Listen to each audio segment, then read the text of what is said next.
The effect of stress on the immune system, a look at the COVID era. In this video, we will explore the intriguing connection between fear, stress, and health, particularly during the COVID-19 pandemic. Have you ever wondered why some people were more susceptible to illness during COVID than others? Can fear and stress affect our health? Why does this happen?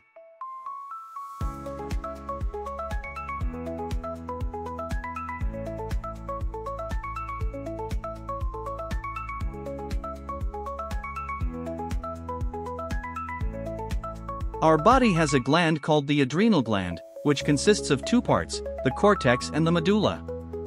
This gland secretes various hormones such as cortisol. These hormones are released in response to dangerous and stressful situations in the body. They help us decide how to react, fight or flight.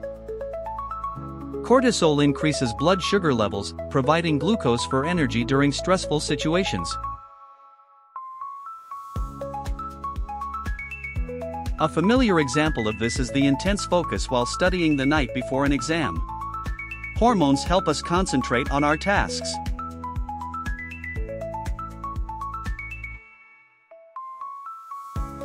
However, when a person is exposed to stress for an extended period, the increase in cortisol and adrenaline can have negative effects.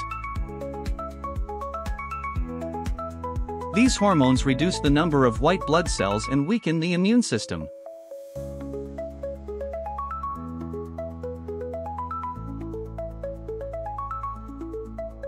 Thus, stress can provide more opportunities for germs and pathogens to thrive.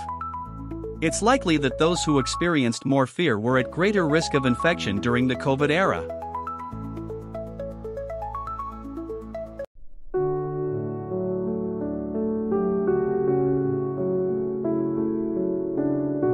Managing stress and staying calm during critical times can help strengthen our immune system and overall health.